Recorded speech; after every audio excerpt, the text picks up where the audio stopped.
Sekarang ini Adril berada di sekolah, tapi sayangnya Mbak Suci tidak bisa menjaga Adril. Mertua MBK Suci sedang masuk rumah sakit sehingga dia tidak bisa ke sekolah.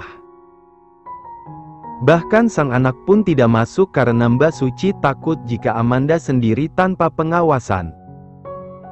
Tapi beda dengan Adril yang mengatakan bahwa dia akan baik-baik saja tanpa mamanya dan juga Aunty Suci. Karena menurutnya sekolah tidaklah menakutkan. Walaupun ada beberapa anak yang sering sekali mengata-ngatai Adril.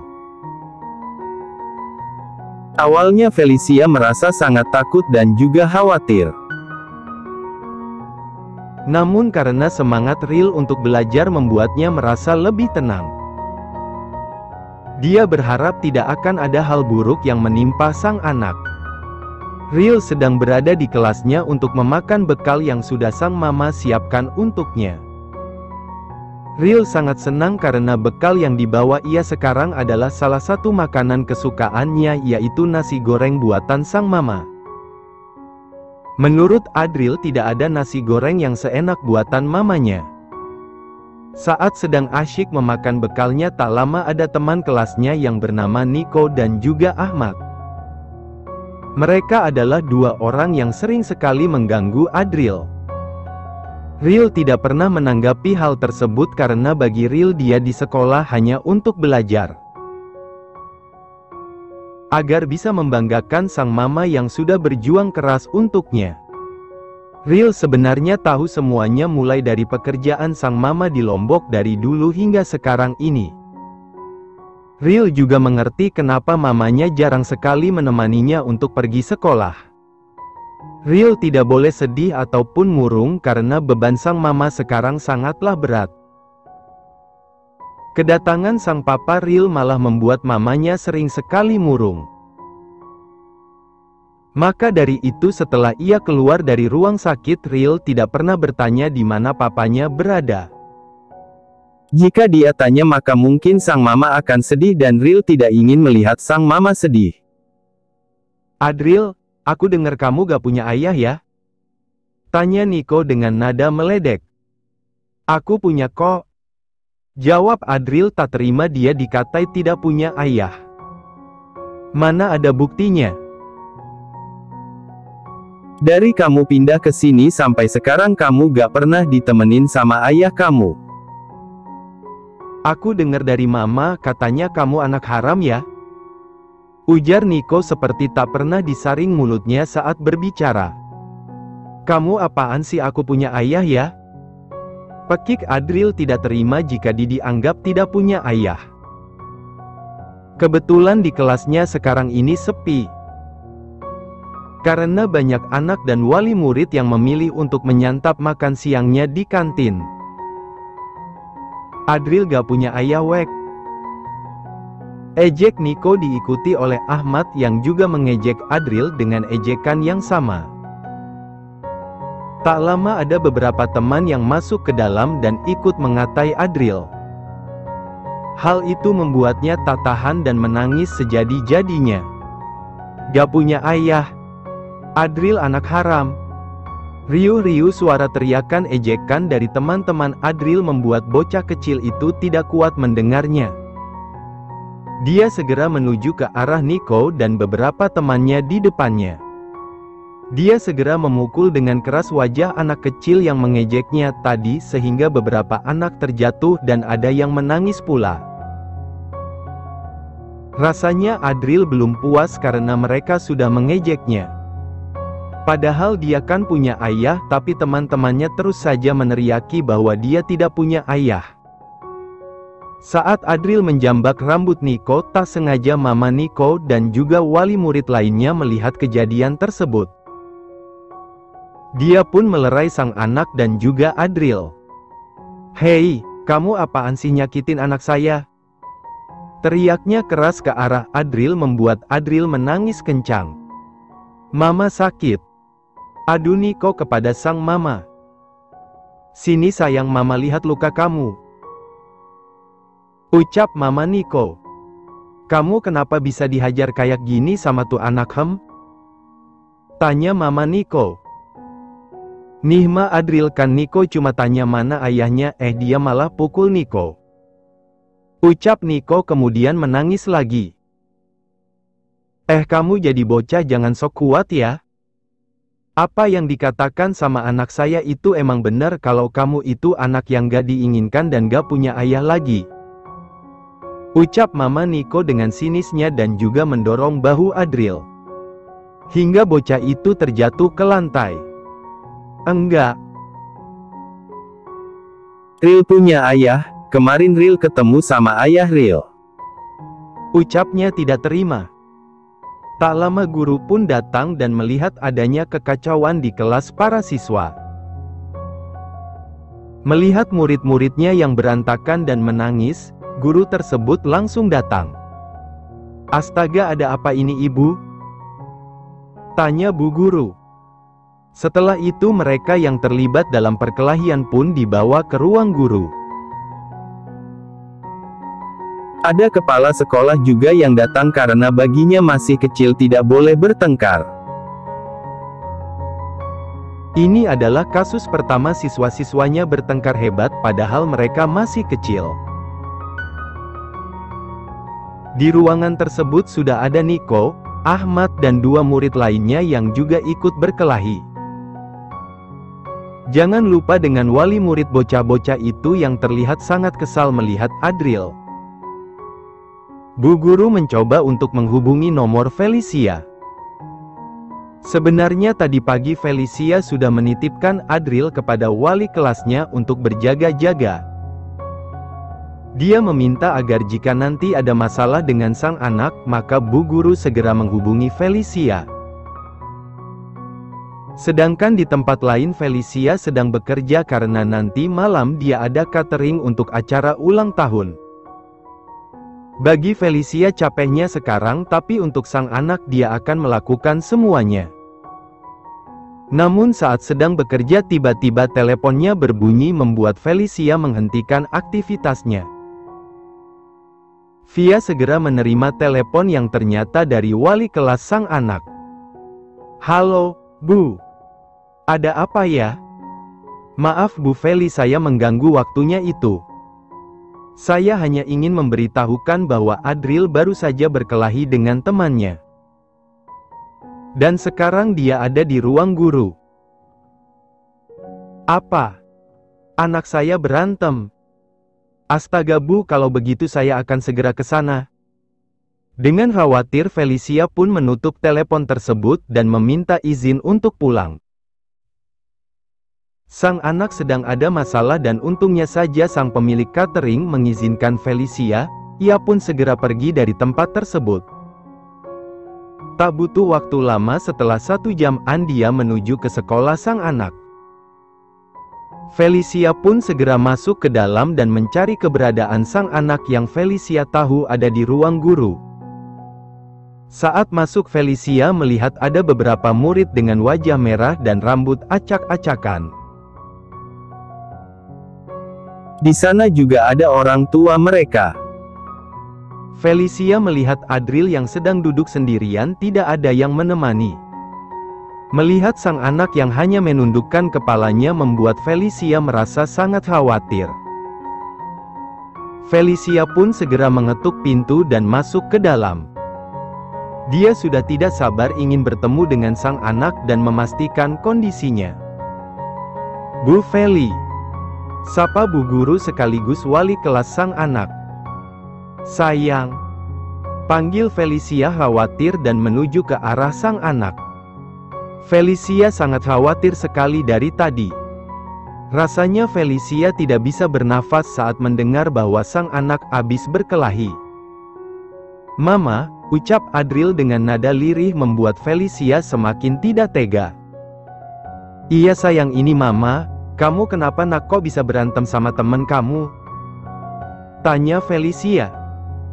Dia tidak ingin menghakimi sang anak terlebih dahulu karena dia tahu bahwa sang anak pasti memiliki alasan kenapa dia memukul teman-temannya. Bu Feli, kalau punya anak itu diajari yang benar, jangan suka mukulin temennya. Ucap Mama Niko dengan sombongnya. Maaf Bu, Tapi saya tahu anak saya tidak akan pernah berbuat hal seperti itu kalau tidak ada yang memulainya terlebih dahulu. Ucap Felicia tak percaya bahwa anaknya akan melakukan hal tersebut. Gini nih kalau anak gak punya ayah dan juga gak dididik dengan benar. Jadi sukanya berantem terus.